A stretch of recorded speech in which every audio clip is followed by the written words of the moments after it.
Begitu istirahat, dia tidur, saya ke MPR DPR, ke masjid MPR DPR. Saya nggelar obat tikus. Saya jualan obat tikus di situ. Oh, di masjid itu? Di masjid itu, 1 jam itu. Mereka bangun ngambil koran, saya bangun udah bawa duit. Itu perbedaannya gitu loh. Saya cuma ganti baju aja, begitu saya jualan pakai kaos, begitu mau masuk kerja lagi ya pakai baju. Apa nggak malu? Saya nggak akan pernah malu pada diri saya sendiri. Justru saya malu kalau nggak bisa memberikan nafkah pada anak istri saya. Itu kunci saya. Dan di kepala saya, apakah nggak gengsi mas? Nggak, saya nggak akan gengsi.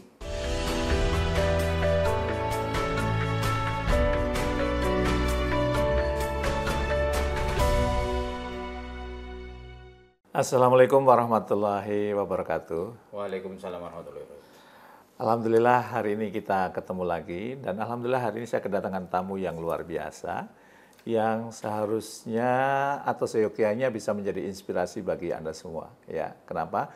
Karena saya bertemu banyak orang yang kerja di perusahaan, kerja di BUMN maupun perusahaan besar, bahkan saya baru keliling ke beberapa negara. Mereka yang bekerja itu fokus bekerja. Jadi sumber penghasilannya hanya satu dari gaji dia di perusahaannya. Nah, hari ini kita kedatangan sosok yang sumber penghasilannya itu dari 4 kuadran, ya. Kalau kita tahu kuadran Kiyosaki itu ada kuadran employee karena beliau juga adalah seorang karyawan. Kemudian kuadran self employee, ya, profesi yang kita jalani sehari-hari, entah itu trainer, dokter dan sebagainya. Juga ada kuadran ketiga yaitu business owner. Beliau adalah juga pemilik beberapa bisnis dan juga investor, penghasilan dari investasi di beberapa bisnis. Tamu yang mungkin sebagian Anda sudah kenal juga, ya.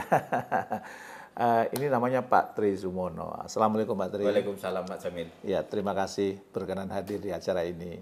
Ya, mungkin bisa memperkenalkan diri Pak, ya. Pak Tri itu siapa, aktivitasnya apa gitu.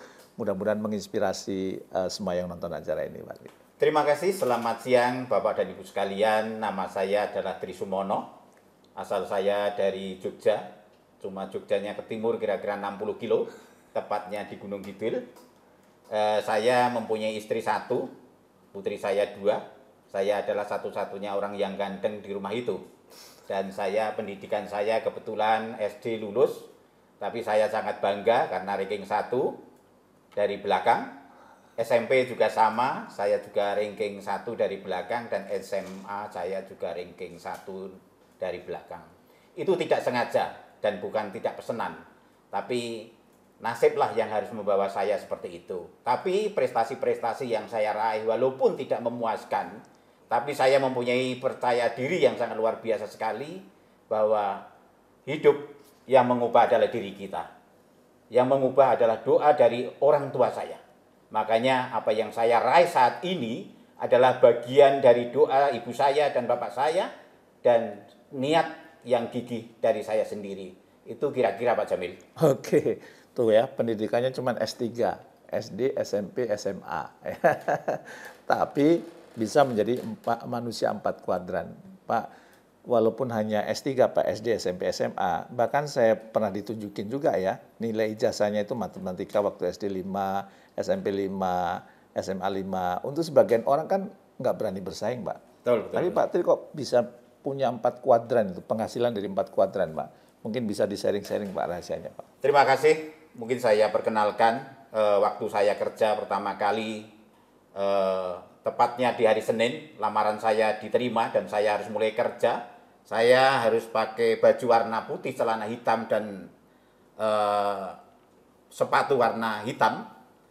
Saya diterima, tapi diterima itu ternyata saya jadi tukang sapu halaman di Kompas Gramedia waktu itu. Sehingga seumur-umur saya belum pernah nyapu seluas itu, saya harus nyapu. Tapi sebelum berangkat ke Jakarta, saya diberikan 2 pusaka oleh ibu saya. Pusaka itu yang pertama, dikala kamu kerja, bekerjalah dengan sungguh-sungguh dan bekerjalah dengan jujur. Itu pusaka yang pertama yang dari ibu. Pusaka yang kedua, dikala kamu ikut orang lain, jangan sampai kamu menyusahkan orang lain. Sampai detik ini, pusaka itu saya pegang. Dan ternyata mujarab sekali apa yang menjadi pesan dari seorang ibu. Dan saya memegang amanah itu sampai detik ini. Ya, berarti itulah. 2 ya, pusakanya 1 jujur, ya. 2 jangan merepotkan yang mempekerjakan kita. Betul. Dan kalau Anda kemudian tahu kan, risetnya Thomas Stanley itu ada 30 faktor penentu sukses, ya. Dan yang paling dominan adalah integritas. Nomor 2 itu integritas dan kejujuran, peringkat 1. Betul. Pertanyaannya, walaupun dulu tukang sapu, apakah semuanya berakhir menjadi tukang sapu situ? Tidak. Saya ini pengalaman saya jadi tukang sapu halaman di Kompas Gramedia yang luasnya begitu sangat luas. Saya kerjaannya cuma di bawah pohon. Kebanggaan yang sangat luar biasa dikala saya sudah bisa menyelesaikan nyapu itu dengan baik. Tanpa ada atasan apapun tidak, tetap saya melakukan nyapu itu dengan baik. Tapi kesedihan mulai ada setelah angin itu datang, Pak. Oke. Angin datang sampah harus disapu lagi karena berguguran daun-daun itu. Dan itu saya lakukan. Setelah saya melakukan tugas-tugas itu, saya selalu merenung di bawah pohon. Betapa hebatnya, berapa senangnya dikala orang sudah pakai mobil seperti itu. Biar kenal dengan mbak-mbak yang begitu cantik, laki-laki yang begitu tampan, begitu keren. Saatnya saya suatu saat harus lebih daripada itu. Itu sumpah saya dan keyakinan saya waktu habis nyapu seperti itu. Gitu ya. Tidak ada sedikit pun saya yang kendor semangat saya. Karena saya selalu ingat pesan seorang ibu tadi. Oke. Itu yang memotivasi saya tetap harus bekerja dan bekerja. Tidak ada bagi saya untuk patah semangat. Karena apa? Ibu sudah memberikan amanah pada saya dan saya pun harus berangkat. Saya berangkat pakai sandal, pulang harus pakai sepatu. Itu prinsip saya waktu itu. Berangkat pakai sandal, pulang pakai sepatu. Ya. Oke. Pertanyaannya, dengan tukang sapu itu apakah cukup untuk hidup di Jakarta waktu itu? Kalau ngomong cukup, tidak akan pernah cukup. Oke. Tapi cukup enggaknya kita tergantung perjuangan kita. Saya begitu gaji yang sangat minim, kurang, ya saya harus berjuang. Tapi yang lain teman-teman saya selalu mengeluh. Tapi pada saat ini teman-teman yang selalu saya mengeluh dari dulu itu, kerjaannya tetap sama. Tapi begitu saya nggak sempat untuk ngeluh dan saya berjuang terus, ya rezeki itu akan terbuka. Oke. Itu begitu saya usaha yang lain, saya tidak pernah menyalahkan gaji saya di perusahaan. Karena apa? Saya sudah diberikan tanggung jawab dan saya akan menjalankan tanggung jawab itu dengan baik. Oke. Rezeki ya sudah kita terima. Berarti waktu jadi tukang sapu itu apakah mulai membuka bisnis kita atau gimana, Pak? Belum, Pak. Belum. Pokoknya belum, karena penderitaan kurang. Saya mempunyai keputusan kalau semua itu selalu ngomong kurang. Oke. Ini nggak ada penyelesaian apa-apa. Saya harus berbuat sesuatu. Apa yang saya bisa, ya saya lakukan. Ya contohnya saya jualin barang kepunyaan teman. Ditawarin, saya nggak belajar marketing, nggak apa. Ya pokoknya ditawarin saja. Perkara mau atau tidak bukan urusan saya. Oke. Yang jelas saya harus melakukan itu. Oke. Ya dari melakukan itu, kebeli ada yang beli satu. Dikala ada yang beli satu, saya mulai percaya diri. Ternyata saya keren ini. Saya mempunyai kemampuan. Saya nyoba lagi. Sampai saya 1 tahun nyapu halaman di Kompas Gramedia, naik jabatan lagi sebagai cleaning service. Oke. Itu sangat membahagiakan bagi saya. Dikala saya mukanya gelap gulita yang tiap hari kena sinar matahari, begitu dipindah ke ruangan yang begitu AC luar biasa, perbedaan yang luar biasa adalah di muka saya, Pak. Oke. Saya makin ganteng, makin putih kulit saya. Makin ganteng, oke. Nah, dari situ timbullah suatu keyakinan. Iya. Keyakinan muncul, saya berarti orang hebat. Saya mampu. Setelah itu naik jabatan lagi setelah 1 tahun saya di cleaning service. Saya sebagai office boy. Oke. Naik office boy, ya nyiapkan minuman dari ruangan satu ke ruangan yang lain, menghantarkan surat dari ruangan satu ke ruangan yang lainnya. Saya lakukan. Oke. Di situ ujian yang paling berat, Pak.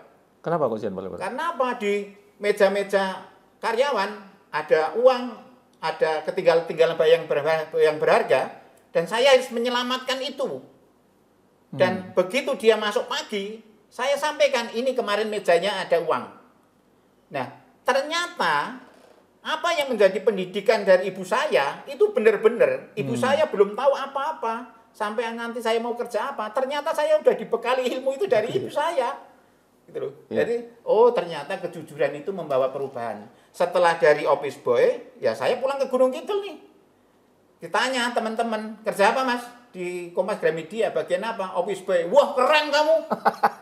Hebat kamu ternyata ya. Nah, itu pentingnya ilmu. Karena apa? Orang Gunung Kidul kalau jabatannya ada bahasa Inggrisnya, Itu udah itu keren. dikirain dia pejabat luar biasa. Nah, di situ saya sadar pentingnya ilmu untuk kehidupan kita. Siap, siap, siap. Sebenarnya ya pesuruh, tapi karena office boy ada bahasa Inggrisnya, dikirain gajinya besar. Nah, disitulah orang kadang-kala kejebak karena faktor ilmu yang tidak mumpuni, sehingga persepsinya beda. Iya. Nah, dari situlah saya menyadari, kapan orang mulai sukses itu? Orang mulai sukses itu ternyata setelah orang itu diberikan kepercayaan. Setelah diberi kepercayaan. Setelah diberikan kepercayaan. Oke. Kalau orang ditanya, kapan kamu mulai sukses? Setelah kamu diberikan kepercayaan. Kepercayaan apa saja? Selama menjalankan kepercayaan itu dengan baik, pasti akan merubah hidupnya. Oke. Nah, dari situ ya mengalami kekurangan-kekurangan. Ya. Mengalami pokoknya namanya orang menderita, gimana sih orang menderita itu? Gitu. Makanya orang sekarang cerita penderitaan, nggak akan pernah telinga saya yang respon. Karena lebih menderita saya daripada yang cerita. Oke. Setelah office boy apa lagi tuh? Setelah office boy, sebagai sales, Ya. sebagai marketing, lagi sebagai kepala seksi, sebagai manajer. Nah, naik-naik terus tuh, Pak. Oke. Dan itu saya nggak mimpi.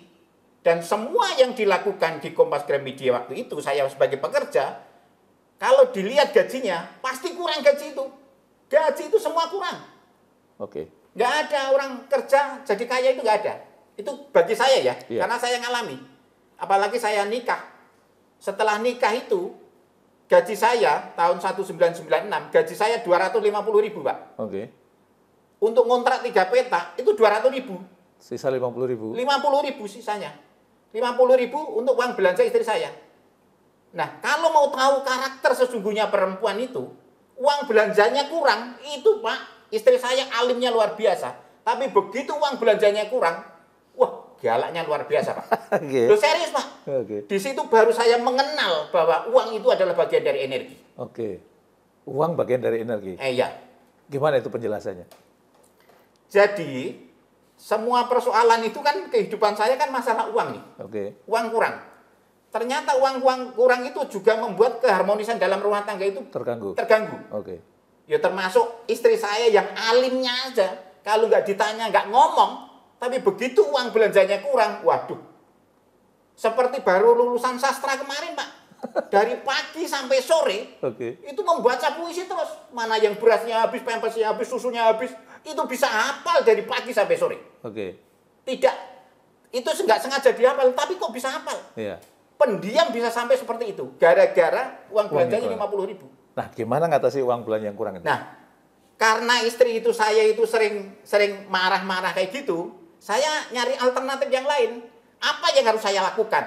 Kalau saya bisa nyari duitnya cuma sedikit, berarti ilmu saya kurang ini. Oke. Saya harus nyari pengalaman ini. Nah, saya nyoba jualan-jualan dari teman-teman yang punya barang, tak tanyain, Pak. Tak tanyain, kamu punya barang apa? Mau apa, Mas? Tak jual. Pinjam 1 minggu, nanti Senin saya laporkan yang laku berapa, yang nggak laku berapa. Saya lakukan terus, Pak. Oke. Ternyata ada yang laku dan ada yang tidak. Saya ingat, ibu saya mengatakan kejujuran. Selalu saya laporkan tepat waktu. Nah, ternyata karena kebiasaan saya itu melaporkan dengan tepat dan membayar dengan tepat, ternyata orang sukses itu mau mikirin saya. Mereka itu perlu orang jujur. Iya, Setelah kita jujur, mereka itu mikirin orang yang nggak pintar seperti saya. Jujur itu karena pusaka dari ibu tadi ya? Nah, itu saya selalu ingat kata-kata ibu tadi. Iya, oke. Ternyata kejujuran itu bisa merubah kehidupan manusia. Nah, itu setelah saya belajar ikut jual, ya artinya tambahlah ekonomi itu. Perubahan yang terjadi, yang tadinya istri saya itu ngomelnya dari pagi sampai sore, paling tidak usah setengah hari ngomelnya. Oke. Karena uang belanjanya udah naik. Baik, oke. Nah, saya nggak nyalain mereka, tapi saya cuma harus berjuang ini. Nah, setelah itu ya saya mulailah. Begitu laku 2, 3, 4, 5, kepercayaan diri saya muncul, Pak. Muncul dengan alami itu. Dan makin berani saya nggak takut untuk jualan. Di Kompas Gramedia, kalau istirahat jam 12 sampai jam 1, itu kan pada tidur. Betul, ya. Begitu istirahat, dia tidur, saya ke MPR DPR, ke masjid MPR DPR. Saya nggelar obat tikus. Saya jualan obat tikus di situ. Oh, di masjid itu? Di masjid itu, 1 jam itu. mereka bangun ngambil koran, saya bangun udah bawa duit. Itu perbedaannya gitu loh.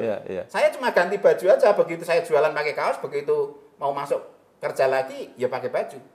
Apa nggak malu? Saya nggak akan pernah malu pada diri saya sendiri. Justru saya malu kalau nggak bisa memberikan nafkah pada anak istri saya. Itu kunci saya. Dan di kepala saya, apakah nggak gengsi Mas? Nggak, saya nggak akan gengsi. Saya lebih gengsi kalau saya nggak punya uang. Itu Pak, yang benar-benar saya lakukan. Saya usaha itu nggak ada uang sama sekali. Nggak, untuk makan aja sulit kok pakai modal gimana. Karena wartawan selalu tanya, Mas, kok usahanya nggak fokus? Mas, kamu sini tanya saja. Pokoknya saya ngomong dengerin aja. Boro-boro mau fokus, saya nggak kenal fokus itu. Sampai Bos Sadino pernah tanya saya, Mas Tri, usahanya pakai otak kanan atau otak kiri? Wah, saya mulai usaha nggak pakai otak Pak. Saya punya otak itu setelah punya uang. Ternyata saya punya otak, baru sadar saya. Karena apa? Saya nggak akan pernah ribet-ribet Pak untuk berpikir. Gimana saya action? Kalau ada persoalan saya harus pikir pecahkan persoalan itu. Nah, dikala orang nggak bisa bisnis, karena terlalu banyak yang dipikirkan, Pak. Nggak usah terlalu banyak dipikirkan. Terlalu banyak pakai otak. Nah itu, makanya mending pura-pura nggak punya otak saja. Oke, kalau boleh tahu, berarti mulai benar-benar bisnis kapan, Pak? Tahun 2007. Oh, 2007. 2007 saya membuka pabrik untuk pabrik pengemasan itu. Pengemasan minuman, itu pun juga lucu, Pak. Jadi bisnis itu nggak ada di kepala saya tadinya. Tapi setelah saya bisa jualan, saya sadar ternyata selama ini saya menjalankan bisnis ini. Baru tahu saya bahasa bisnis ternyata kayak gitu. Tapi yang perlu disampaikan bahwa saya walaupun kerja, tapi saya nggak pernah mendiskusikan usaha saya di tempat kerja itu nggak pernah Pak. Saya diam. Sesuai profesi saya.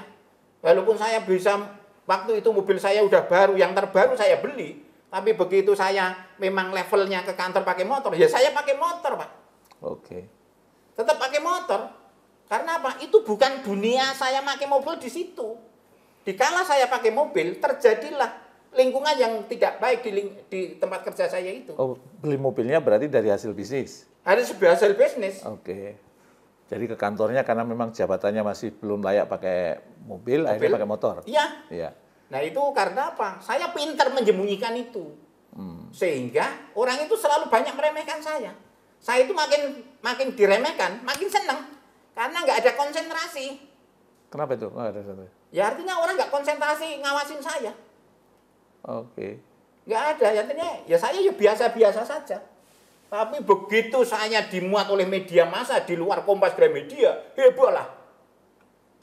Tapi kalau kamu mau dipermasalahkan, saya kan udah terlanjur pinter. Coba kalau saya merintis, saya digibas, Pak. Karena media massa udah muat kita, ya sudah. Artinya, wah Trisumono itu kira-kira. Ini udah terlanjur pinter nih kalau mau dikeluarin. Kira-kira seperti itu. Iya, berarti kan karyawan iya, bisnis iya. Terus akhirnya tertarik dunia training. Kan itu berarti kuadran yang berbeda. Gimana? Dunia training itu nggak sengaja. Saya itu cuma dipanggil. Suruh ngisi acara, suruh memberikan motivasi. Saya sampai lokasi sampai bingung, memberikan motivasi itu kayak apa? Cerita saja Pak, dari Bapak merantau sampai sekarang. Apa yang sudah dicapai Bapak? Cuma gitu. Iya, ya sudah saya inget-inget. Karena saya sudah melakukan ilmu yang ada pada diri saya, karena ilmu praktek, ilmu yang saya lakukan. Begitu ditanya, ya saya bisa jawab, itu rutinitas saya. Nah, mereka termotivasi. Nah, saya kaget kan? Begitu dia emosi, Mas keren Mas. Lah, ini ceritanya orang susah kok keren itu gimana? Apa dia nggak pernah susah? Gitu. Apa dia nggak pernah susah? Gitu. Nah dia itu, wah bagus Mas, hebat bisa kayak gitu. Yang dibaca buku apa? Boro-boro baca buku. Adanya saya itu ya cuma dengar puisi istri saya itu yang memotivasi saya harus bangkit. Gitu loh. Nah jadi begitu saya diundang, ya diundang kemana-mana Pak. Sampai keliling Indonesia. Judulnya nggak tahu Pak. Saya itu temanya apa ya nggak tahu. Pokoknya gimana caranya orang bisa bisnis. Udah gitu aja. Saya ngomong. Cerita pengalaman ya? Ya pengalaman aja. Ternyata cerita pengalaman itu cepat memotivasi orang. Dikala orang kita itu cerita, dan cerita itu memang ori dari kita sendiri, apa yang kita lakukan, Ternyata orang jarang melakukan itu. Seakan-akan bisnis itu asal banyak uang, Anda menjadi pengusaha. Kalau saya enggak. Bisnis itu adalah bagian dari karakter diri kita. Bisnis itu seperti apa? Seperti milih pasangan kita. Gimana itu ceritanya kok? Bisnis seperti milih pasangan. Contoh, istri saya itu cantik, tapi kenapa dia milih saya? Yang tahu ya pikiran mereka sendiri. Kenapa saya juga senang sama mereka? Justru dulu ada yang orang-orang yang setelah saya kerja, ada yang lebih cantik naksir sahabat saya. Tapi kenapa saya senang sama istri saya yang sekarang ini? Ya karena batin saya ini. Saya cocok dengan mereka. Dikala kita menjalankan bisnis, kalau kita tuntutannya cuma uang, itu kemungkinan besar akan berhasil sedikit. Oke. Tapi kalau kita udah ada hubungan emosional dengan apa yang kita jalankan, roh kita ada di sana, Uang datang. uang akan datang. Karena apa? Dikala bisnis itu tidak sekedar cuma strategi aja. Lebih dari strategi itu dahsyat sekali, Pak. Sekarang orang jualan mie ayam di tikungan itu ramenya luar biasa. Siapa yang nggak mampu bikin gerobak seperti itu? Tapi kenapa dia rame, tapi kita buat nggak ada yang datang? Karena karakternya beda. Hubungan emosional apa yang dia jalankan itu beda. Di sini yang sepi prinsipnya saya dagang untuk nyari duit. Kalau dia, saya totalitas ini loh. Saya harus memberikan yang terbaik pada konsumen saya. Sehingga dampaknya ada. Bisnis itu adalah spiritual. Oke. Spiritual, panggilan jiwa gitu. Iya. Bisnis itu spiritual. Kalau cuma hitung-hitungan gini saja, apalagi dihitung pakai kalkulator. Bisnis itu selalu untung, Pak. Oh, kalau nggak untung 3 mencet, dirubah yang untung aja gampang kok. Karena makanya mau jadi pelaku bisnis itu sulit. Karena menyelaraskan diri kita dengan apa yang kita jalankan.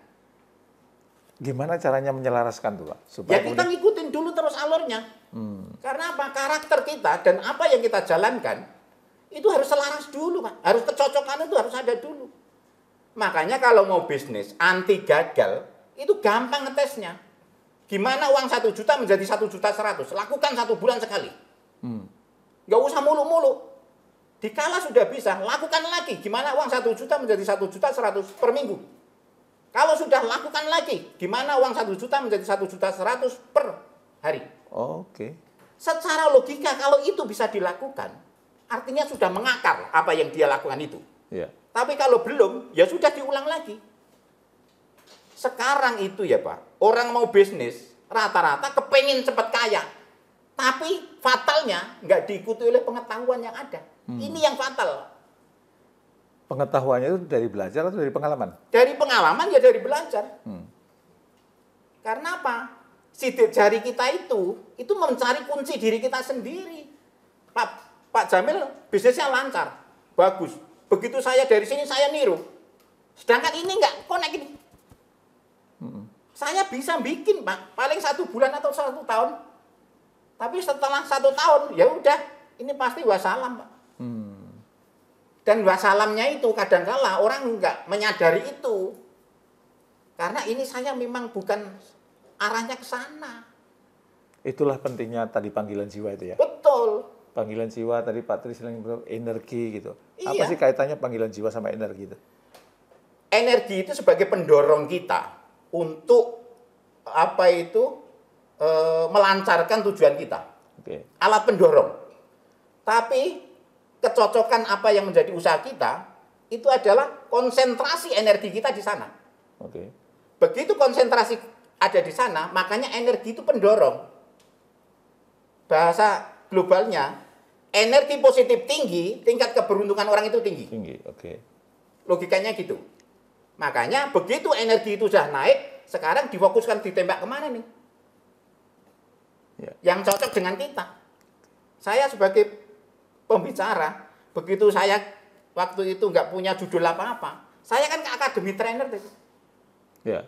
Saya ke akademi trainer itu sama Mbak Weni, Pak, tahap-tahapannya ini Mbak, Pak, saya nggak mau tahap-tahapan Mbak, pokoknya pelatihan akademi trainer yang paling tinggi apa, udah saya ikut. Tapi Bapak belum levelnya itu, nggak usah bodoh lah udah. Pokoknya saya nggak pakai. Pokoknya saya masuk gitu saja. Bu, saya bisa ngikutin atau tidak ngikutin, itu bukan urusan saya, Mbak. Tapi yang jelas, tolong saya didekatkan dengan orang-orang yang sukses itu. Iya. Dan akhirnya beliau ikut ya, Ikut Academy Academy Trainer. Trainer. Ya. Menariknya waktu ikut sama saya itu dia bilang saya ingin jadi motivator goblok. Motivator goblok itu karena apa tadi? Nilainya itu SD, SMP, SMA, ijazahnya itu 5. Ya. Dan waktu saya sampaikan kalau jadi motivator goblok saya nggak mau karena itu negatif. Hanya diskusi ketemulah ya Pak. Ya, Manusia 4 kuadran. manusia 4 kuadran. Dan hanya ditulis sama Pak Tri ya bukunya ya. Betul. Manusia 4 kuadran juga di Gramedia. Dan gara-gara itu akhirnya ya semakin laris tuh diundang ke sana kemari berbagai perusahaan besar loh ya. Dan yang menarik walaupun hanya lulusan SMA kadang diundang ke kampus juga. Oh iya. Ngajar guru besar juga. Iya. Ya pokoknya saya dari itu di luar dugaan saya ya. Karena di kalangan profesor saya juga diundang. Dan sekarang malah jadi trainer di Lemhanas juga. Di Lemhanas saya lulus tahun 2020. Oke. Itu saya ya sekarang bergaulnya dengan mantan-mantan jenderal. Iya. Walaupun cita-cita saya dulu jadi tentara, nggak kesampaian, tapi sekarang bisa bergaul dengan banyak jenderal. Alhamdulillah ya. Jadi nggak usah berkecil hati kalau pendidikannya rendah dan juga nggak usah khawatir ternyata kita bisa banyak dapat sumber penghasilan dari berbagai kuadran, dari employee, dari self employed karena beliau trainer, dari business owner dan juga beliau juga investor di beberapa bisnis ya. Jadi terus gimana Pak kalau mau belajar lebih dalam? Hubungi Pak Tri Sumono langsung ya, berguru langsung karena beliau itu pelaku. Jadi bukan hanya jualan abab, jualan air ludah, tapi jualan pengalaman gitu ya. Dan jualan pengalaman itu lebih powerful Pak ya. Saya nggak ngira Pak. Ya. Saya perjuangan saya bisa keliling Indonesia banyak ke beberapa negara itu nggak kepikiran terus terang aja. Oke. Saya sampaikan nggak kepikiran. Ada materi training saya. Materi training saya itu dari tahun 2013 sampai tahun 2019 itu belum nggak ada yang ganti pun itu. Iya. Sampai orang yang ngundang saya itu jangan diganti mas itu aja. Oke. Saya sampai dikontrak 9 tahun Pak. 9 tahun ya. Keliling Indonesia sampai ngurusin itu aja saya. Iya. Dan dari keliling itulah saya banyak pengalaman. Karena dikala saya sudah mau training ikut muka babe, udah saya pede aja, gibas aja udah. Karena apa? Ya kalau nggak bisa jawab, ya nanti suruh jawab yang tahu aja. Ya karena apa? Ya saya selalu jujur aja. Saya kalau ditanya, ya akan saya jawab yang bisa saja. Kalau nggak bisa, ngapain saya memaksakan diri untuk saya jawab? Kan kira-kira gitu. Iya, jadi kelebihan Pak Tri juga kalau beliau ngisi buat para pensiunan, buat para pebisnis, baik yang baru maupun yang lama ya di perusahaan-perusahaan juga ya itu karena bermodal pengalaman ya. Jadi pengalaman itu powerful dan pengalaman itu bisa ditiru persis, bisa juga dimodifikasi ya sesuai dengan kebutuhannya. Oke, mudah-mudahan menginspirasi Anda semuanya ya. Jadi bagi Anda yang penghasilannya sekarang baru dari satu kuadran, segera merenung. Tapi kalau ingin lebih dalam lagi, boleh ke rumahnya Pak Tri. Boleh ngobrol sama Pak Tri atau undang Pak Tri dong ya ke tempat Anda supaya kemudian berbagi ilmu dan insya Allah inspirasinya akan lebih dalam. Kalau ini baru kulit-kulitnya ya. Saya kebetulan sering ngobrol sama beliau, saya pernah baca buku beliau, saya pernah datang ke rumahnya beliau, pernah ngeliat bisnisnya beliau gitu ya. Sehingga yang ditawarkan itu bukan abal-abal ya, tapi itu pengalaman nyata dan alhamdulillah dengan ini bahkan menjadi penasihat juga di bupati ya Pak ya. Ya. Ya, jadi banyak profesinya yang ditekuni ya. Kenapa? Bermodal dari pengalaman dijalani dengan penuh kesungguhan. Mudah-mudahan menginspirasi ya. Terima kasih. Makasih ya Pak Tri. Terima kasih. Assalamualaikum warahmatullahi wabarakatuh.